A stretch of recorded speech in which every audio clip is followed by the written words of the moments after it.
these Infinity Stones. Wait. Look, I'm out of the weapons business. What are we not my watching? Case, but how do we put We haven't seen this around the before. world? This is new. Around the galaxy. What is you this? can't tell me there's not another big bad. What are they hiding from us? This was a erased episode. I don't know what's going on, but I don't remember this. This is not something that They've I've seen changed before. something. There's a glitch. There's a glitch. We gotta get out of it. We gotta get out. It's a glitch of the Matrix. I see the black cat. Welcome back to New Rockstars, Marvel Studios' What If Episode 9, the season finale. What if the Watcher broke his oath, breaks reality in all kinds of ways, including our reality, with a hint of a missing 10th episode from this season? What were Iron Man and Gamora and Idri doing on Nidavellir? What have they hidden from us? What the if? This is Inside Marvel. It's our after show for Marvel's What If on Disney+.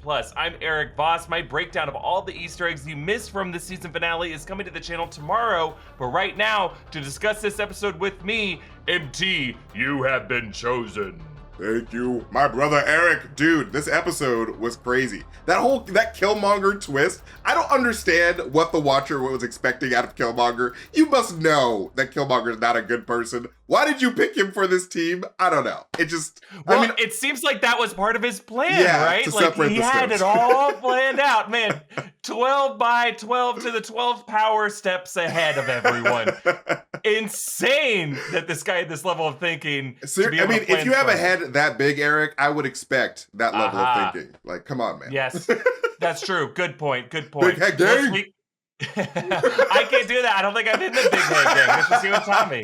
It's me, Tommy, and Uatu. I'm the watcher to the big head gang. It's like, hi, watching from afar. Hang out with you guys? Hello. Waving through a window. Not interested. This finale picks up with Captain Carter in the present era, really following in the footsteps of Steve Rogers from the opening sequence of Captain America the Winter Soldier against Batroc. Man, George St. Pierre getting those checks from Disney+. I love how he's just like, I'm so fast. I'm too fast. Too fast. Haha, I'm over here.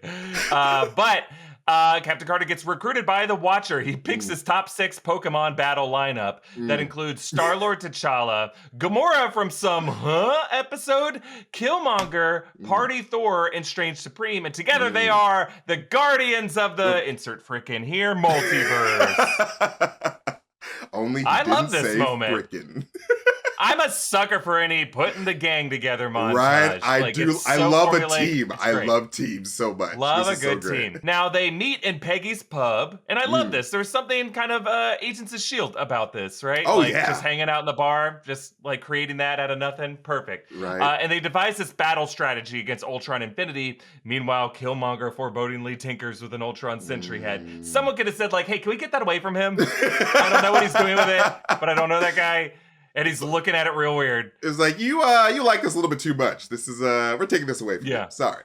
So they wage war with Ultron Infinity, and MT, this battle rocks. I really love does. this. I loved it so much. Strange uses magic to armor up everyone. I'm like, oh, this is fun. I'm having fun. He creates duplicate Mjolnirs, and they all like, psh, and one just kind of dinked, like the late one. Oh my god. Like literally like Battle on Titan vibes with this. Like, hardcore. Yeah.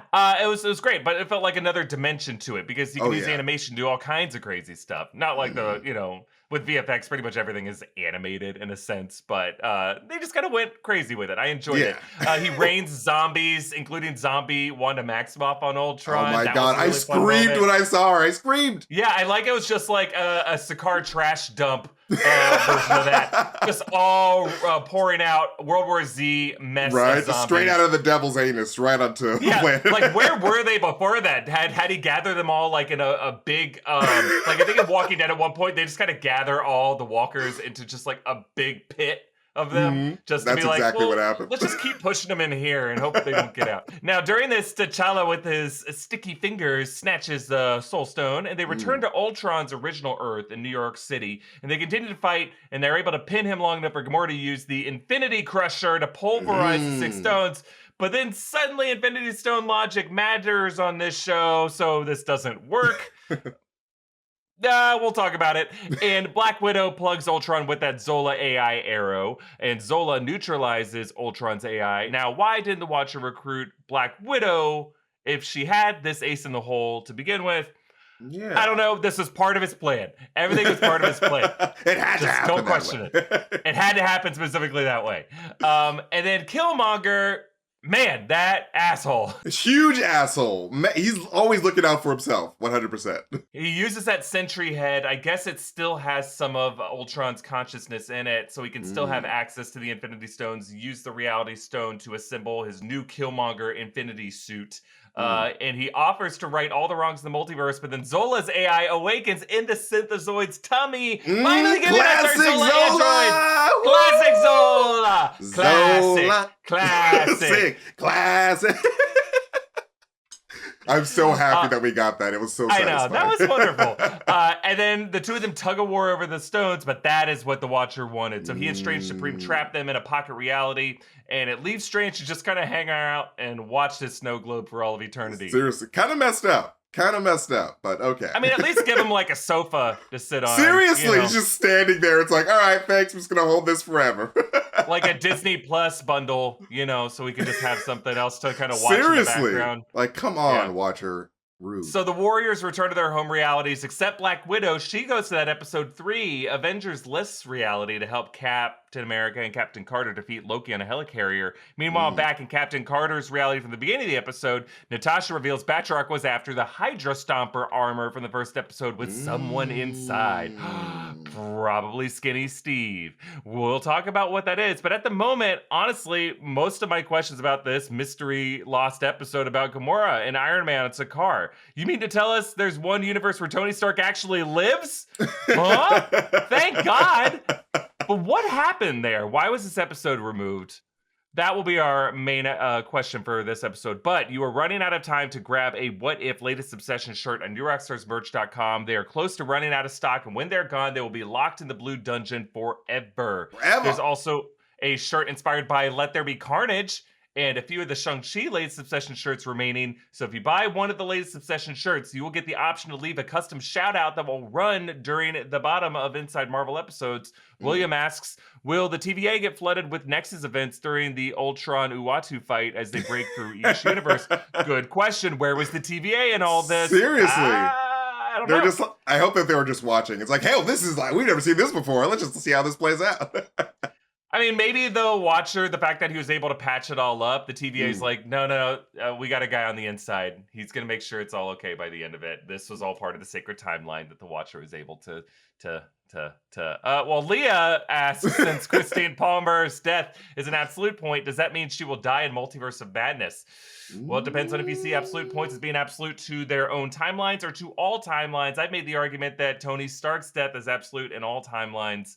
Whereas other absolute points could just be absolute to their own timelines. So I could see Christine Palmer surviving in Multiverse of Madness. Yeah, I think that absolute point was just for Strange Supreme's universe and not a constant. And then Ryan asks, what if Erik was Thanos? Well, I wouldn't be able to strike the booty poses that Thanos I doubt that, Erik. I think you could do it. You can do it. I tried. I pulled things. Bro, and I realized 100 the blinds squats were open. a day, and you'll be there by February. I'm not going to do that.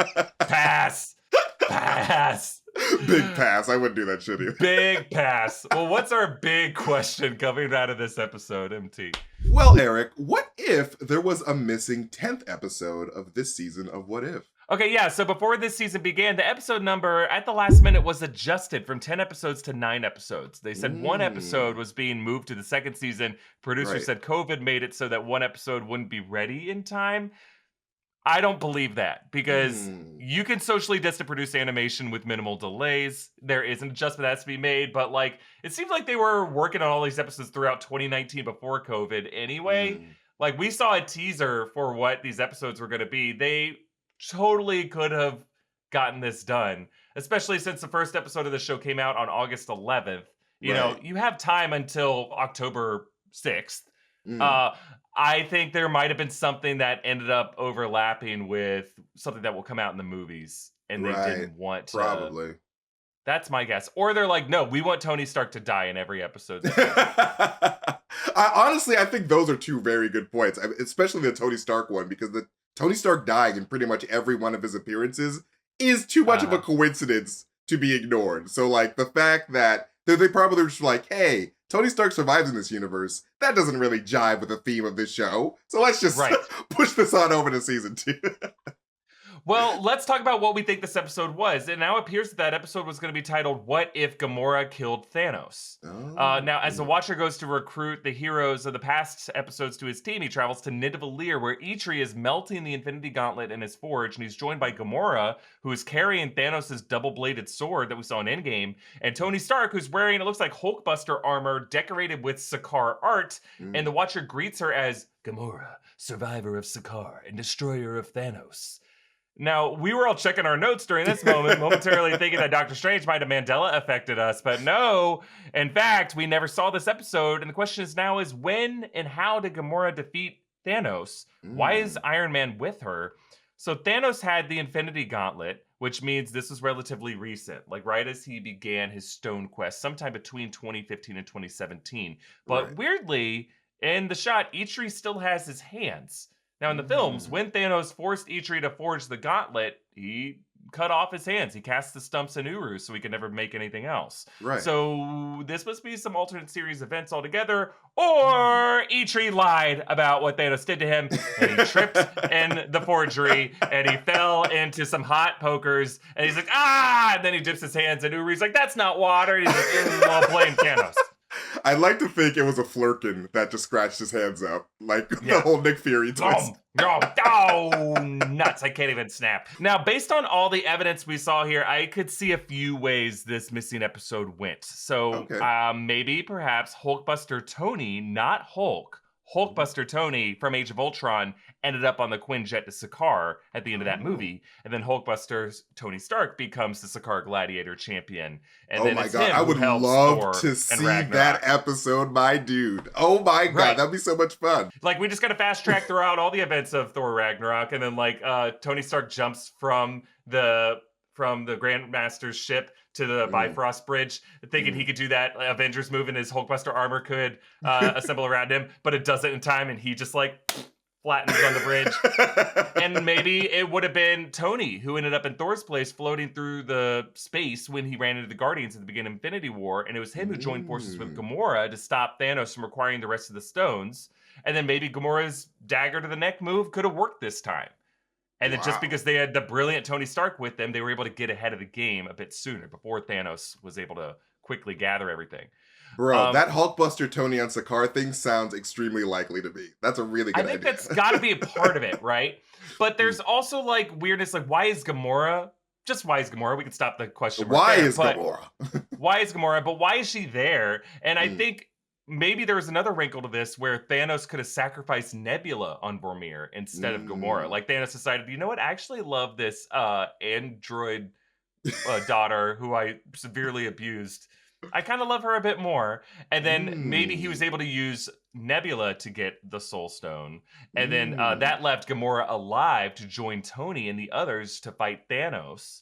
And this time, Peter Quill wouldn't have been grieving, so he wouldn't have punched Thanos out of that Mantis trance, and they could have wriggled the gauntlet off Thanos' hand from there, and then used the Infinity Crusher, and then just melted the gauntlet as we see them do. Because it's just weird that Gamora is alive here. This would have happened earlier than the Sakaar events on Ragnarok, it sounds like. Because why would you visit Sakaar another time?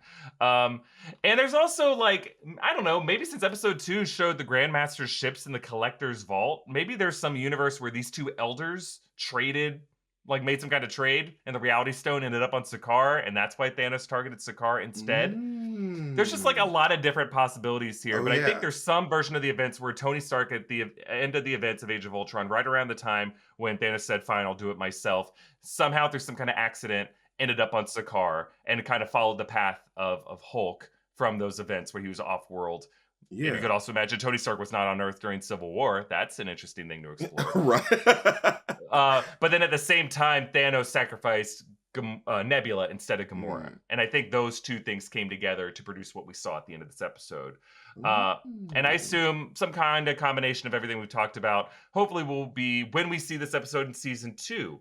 But the weird thing is, now that this Gamora was already pulled for the Guardians of the Multiverse finale, will this Gamora episode even matter to what happens in season 2? Well, maybe, because Tony hinted at some other big bad lurking in the shadows, a monster under the bed. Almost sounded like they got Mick Wingert to kind of like do some last minute audio add in there, because like, why is Tony suddenly so freaked out over this? Like, you would think like, why can't he just like melt this thing and just be happy? The way everyone else is just kind of like, haha, done with my thing. Like the fact that he's suddenly so freaked out about this, it seemed like they sandwiched in a kind of fear for something beyond to justify them bringing this into season 2. Who do you think that next bigger threat could be, MT? Oh, that's a good question. Like, how do you top Ultron Infinity? No, that's a really good question, because like we still haven't seen the tentacle monsters. I thought that we would have the whole tentacle monster payoff in this finale, but we haven't seen them pop up since, really since that first episode. I think that maybe that mystery 10th episode was going to be like, oh, and then the tentacle monsters that we brought up. And like, that's the mystery threat. But they were like, you know what? Let's just save that for season 2. Like, we don't need to tease it. Like, let's just let this end on like a good note, or like a pretty positive note with the whole Peggy and Steve thing, like sort of mirroring the Endgame ending. Maybe like they didn't know if they were going to do a season 2. Like, because this was very much an experimental show. Sure. So maybe they were just like, hey, like, let's not tease something if we're not really guaranteed if we're going to have a season 2. I think, like, they very likely could come back on this series. In terms of, like, a big bad, like, to top Infinity Ultron, you kind of need to have something with more of a face, more of a personality. And some people are talking about Galactus or Kang. I think Kang is obviously going to be a major threat to the whole MCU. Oh, for sure. Specifically to What If, though, they can really get specific with the toy box and play with really anyone. Like, Ultron Infinity is really, they just took an old villain and they're like, but what if he had this? So they can do that with any of their past villains, conceivably. I am wondering if, like, the bigger threat we're going to see is, like, the Council of Watchers. It seemed like the question of this episode is, what if the Watcher broke his oath? And we didn't really see any consequences for him for breaking his oath. This is true. He seemed to kind of just get away with exactly what his plan was. And then it's like, well, then why didn't you interfere earlier? Why didn't you interfere more and Seriously. recruit more badasses from the multiverse? Is there really no one left? You can't tell me that there's no one left. There's gotta be someone. Adam Warlock is somewhere. I really wanted them to get into the past of the Watcher and like why he watches. This episode was literally called What If the Watcher Broke His Oath? It's just kind of weird that we didn't see the motivations behind the Watcher in this episode. But I mean, there's always season 2, but I got enough to like know why he would do what he's doing. Like, clearly he cares a lot about the balance of the multiverse and he wants to keep it intact as much as he can.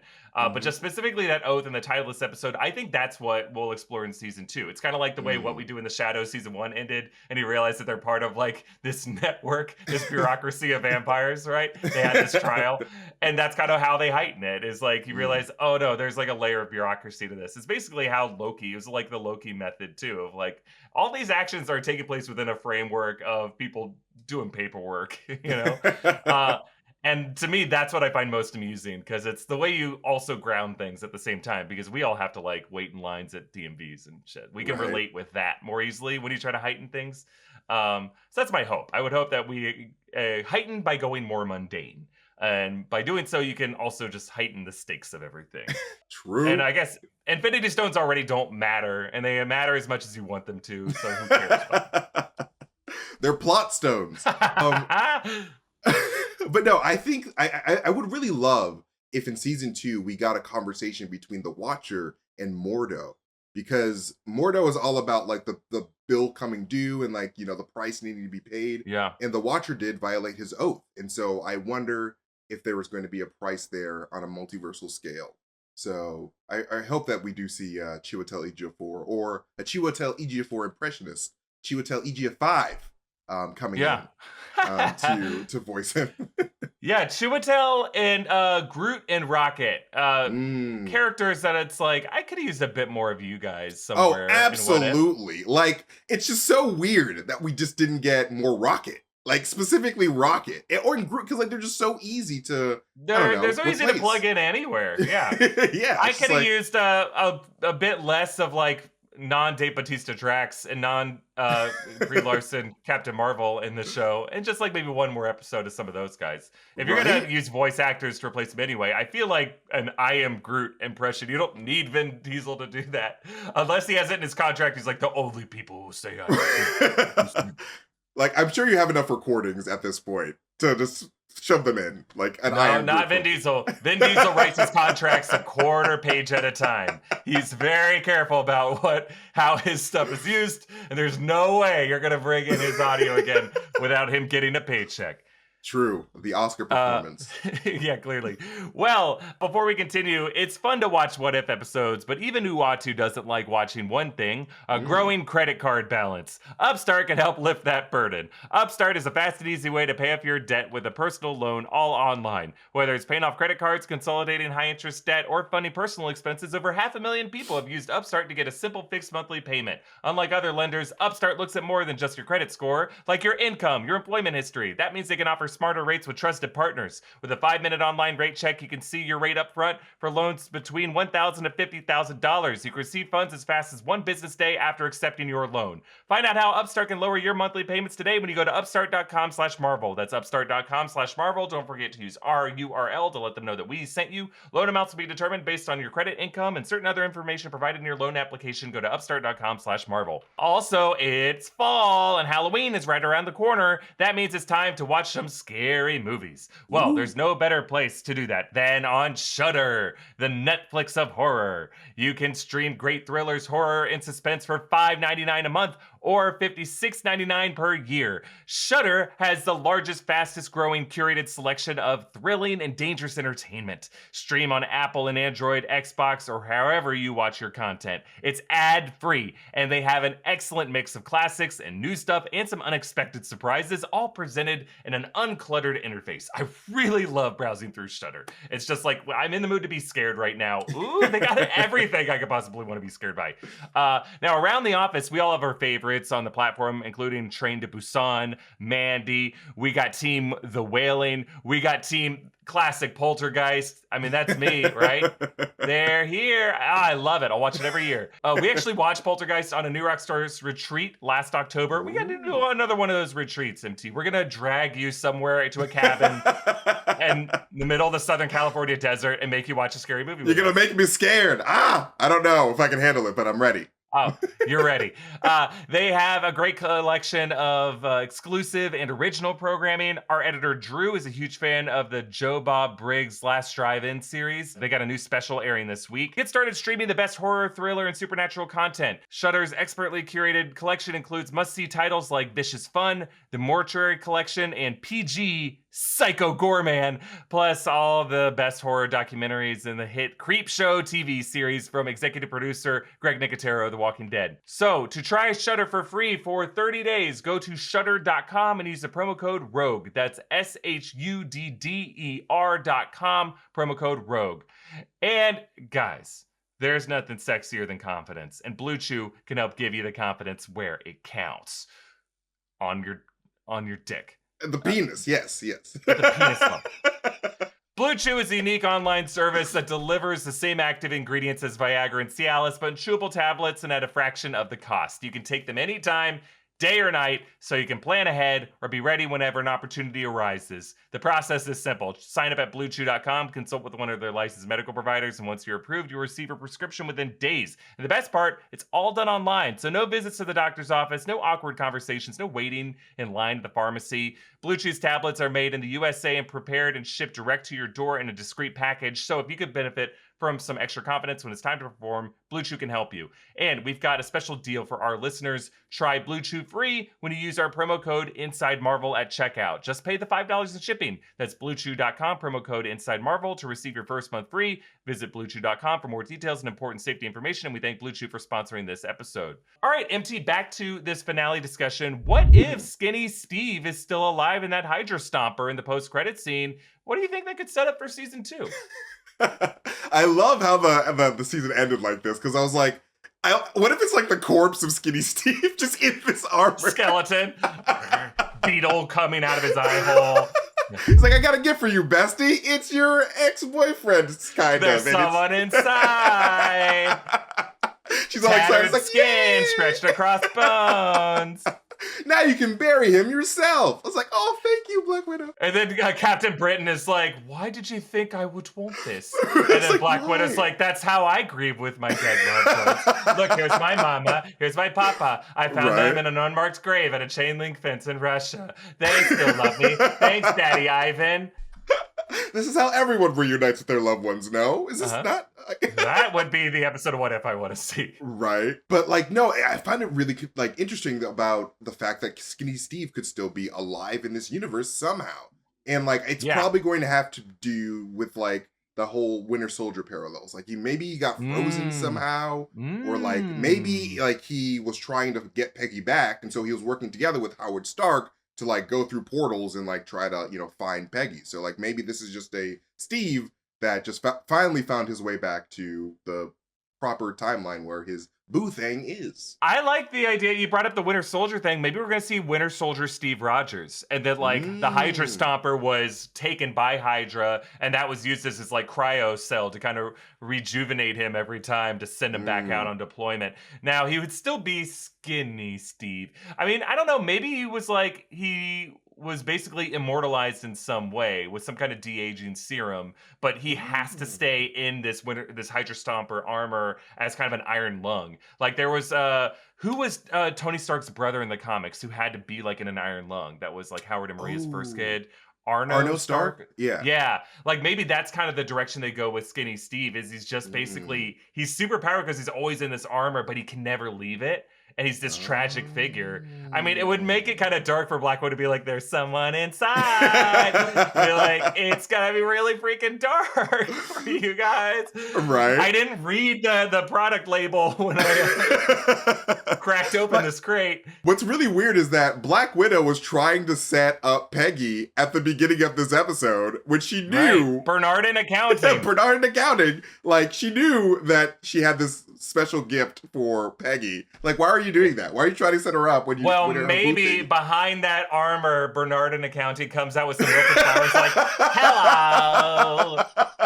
Would you like to look at some spreadsheets, Captain Carter? It's all just one big elaborate ploy between Black Widow and Bernard to finally Peggy get got Peggy the dud.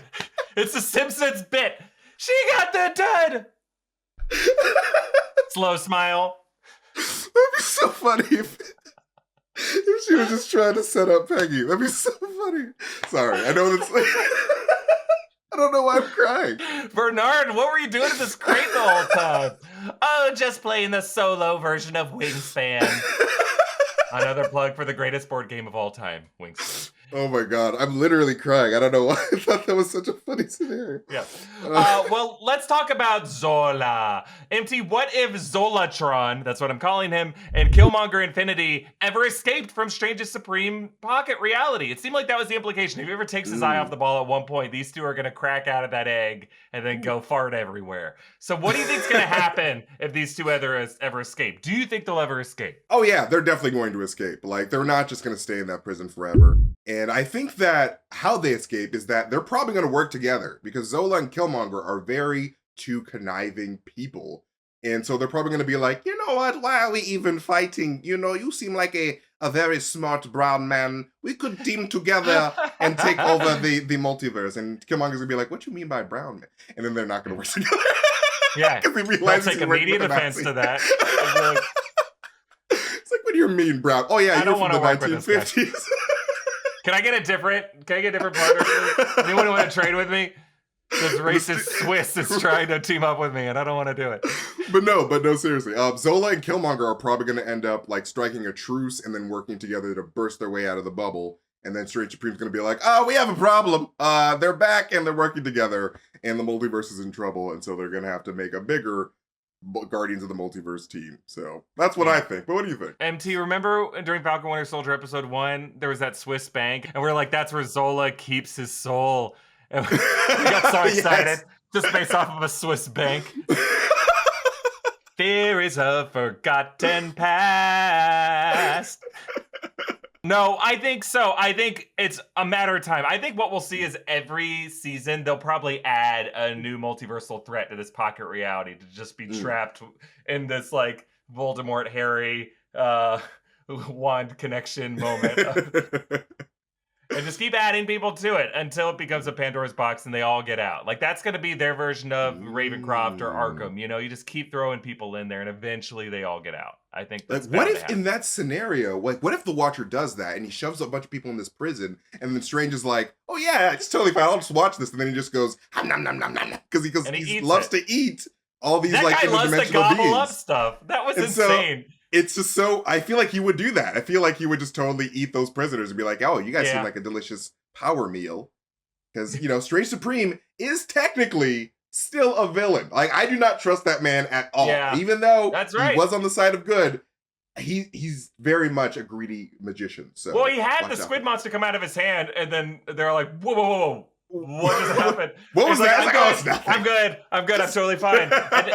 And then he used it to, you know, fight giant Infinity Ultron. But like, I want to see more come out of it that's not good, you know? Yeah. I want to see more consequences. Well, before we continue, our friends at Audible would like to remind you to listen to The Sandman Act 2 on Audible right now. The next part to the #1 New York Times bestseller, The Sandman, is available for your listening pleasure. Enter the dreaming again and journey into the world of myths, imagination, and terror based on the DC graphic novels written by the great Neil Gaiman. The epic voice cast is led by James McAvoy as Morpheus, Lord of Dreams, and includes Brian Cox and Kat Dennings, John Lithgow, Jeffrey Wright, and so many more. The blockbuster audio adaptation is the greatest epic in the history of comic books, continues and it expands into the French Revolution and ancient Rome, 19th century San Francisco, 8th century Baghdad, and beyond. It's never only a dream. So go to audible.com/dreaming and listen now. So MT, we got to talk about the Watcher this episode. What if the Watcher actually planned everything as he seems to have? Why didn't he recruit heavier hitters? And what consequences will he have to face to the other Watchers? Oh man, that's a really good question because, like, you know, he recruited these specific people when he definitely could have recruited like a Captain Marvel or something like or maybe even like there's like a multiverse full of destroyer armors. I don't know why he just didn't go for that. But anyway, so I think that he very much had the specific vision in mind ever since, you know, he was watching a Nat and Clint, you know, pick up like those files in that little KGB area. He was like, you know what? Like, this is the specific path. I need these specific players. Yeah, so I think he knew exactly what he needed to do because he's a very efficient person. He has a big brain. You got to remember that. And I feel like having heavier hitters would probably attract Ultron.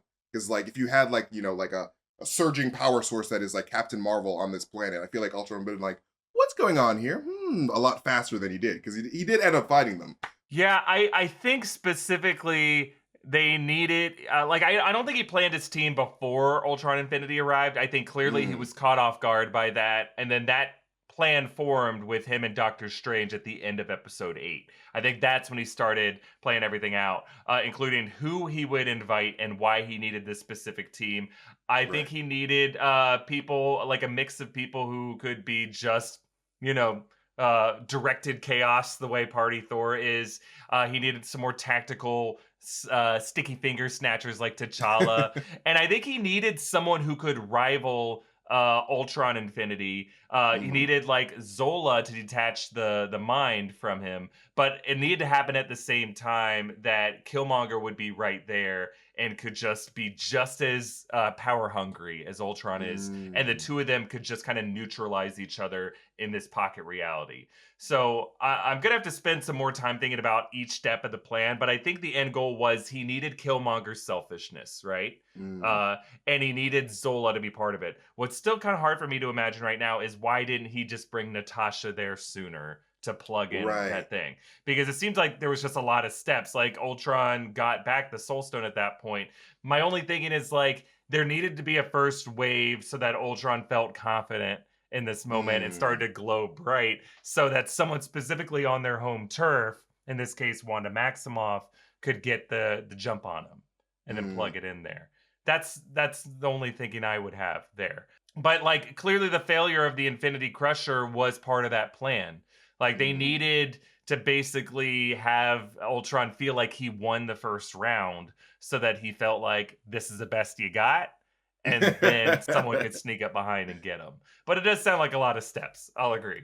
5D chess. I feel like a lot of the times with the Infinity Stones in various, you know, universes, whether it's the comics or animated, it's the hubris of the wielder that ends up being the downfall of the Infinity Stone wielder. Exactly. Pride goeth before the fall.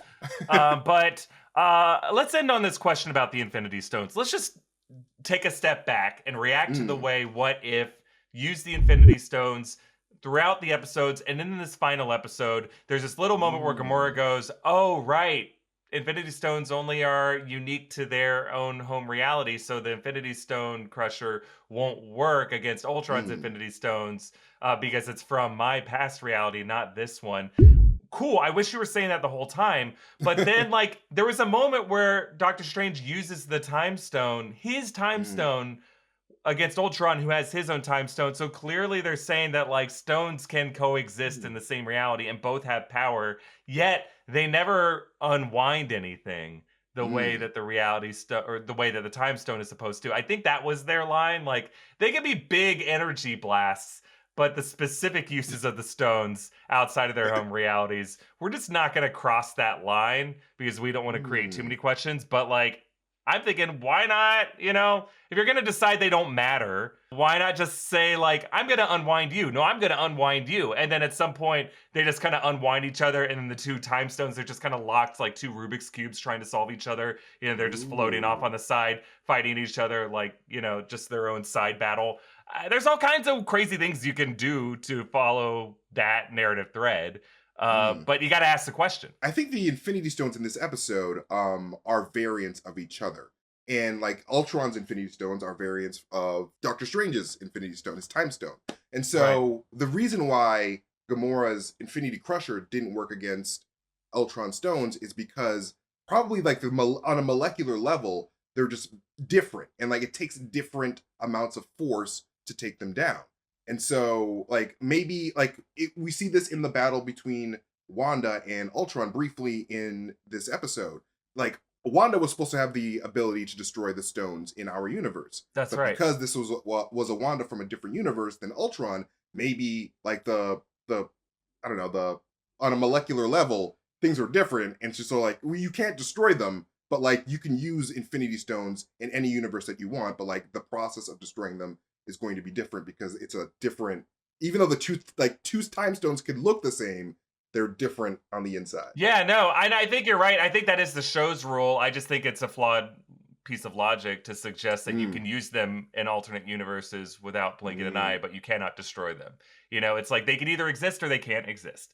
And I think that's the kind of line the show has walked in saying it doesn't matter. But every time you say, like, it doesn't matter, like, nothing has been more debated in the Marvel Cinematic Universe than, like, what exactly the Infinity Stones are. The first era of the movies was called the Infinity Saga. These are the core things. And these Marvel filmmakers and Kevin Feige they worked so hard to make them so specific. Like, the entire movie of Avengers Endgame is built around this logic of when stones can be brought back and how they have to be destroyed, how they have to be returned to maintain the sacred timeline.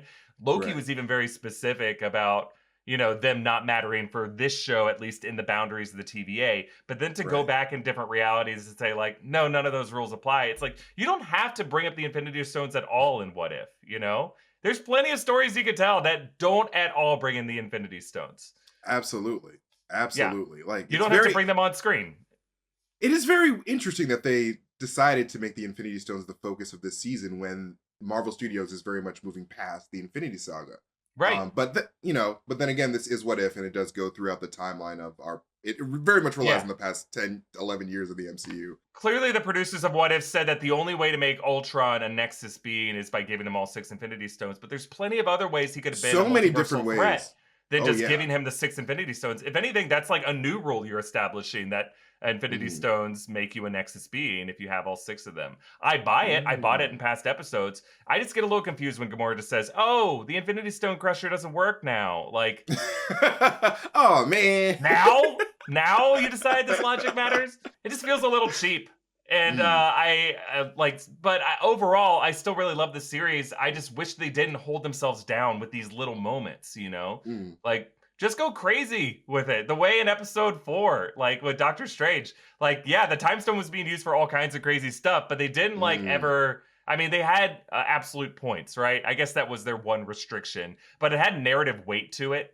Like, we Right. saw the heartbreak of what an absolute point did, and we saw the consequences of breaking an absolute point. Here, it was just kind of brought up as, like, we're in the middle of Inception and inventing new rules just to create obstacles for ourselves. No, I definitely agree with you there. And, like, hopefully in season 2, like, the logic will be a little bit more ironed out. I think they could just decide either the logic does matter or it doesn't matter, right? But you just have to stay true to the logic within your own series. The way Loki seemed to be at odds with the logic of some of other MCU titles, like Avengers Infinity War, but it stayed true mostly to its own logic throughout those 6 episodes. That's all we really need. And then afterwards, as we go on to a new title, we can figure out what pieces of that logic matter to this world.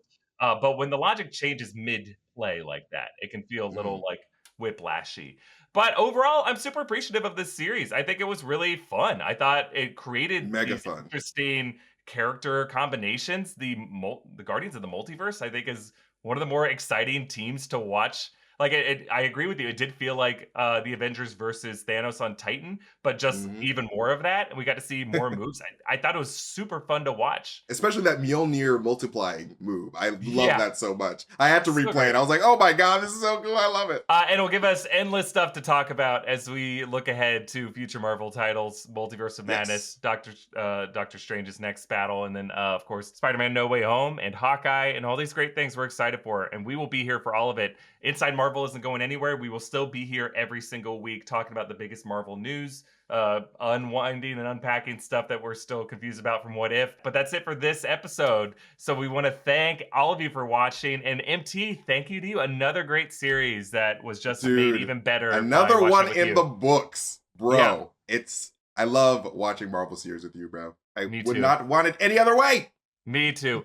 Don't forget to check out our merch options at newrockstarsmerch.com. Follow me at Do EA it. Voss. Follow MasterTainment at MasterTainment. Follow New Rockstars. Subscribe to Inside Marvel wherever you get your podcasts. Thank you for watching, and we will close with our favorite moment of the episode. Las Vegas! Can't say I've heard that battle cry before.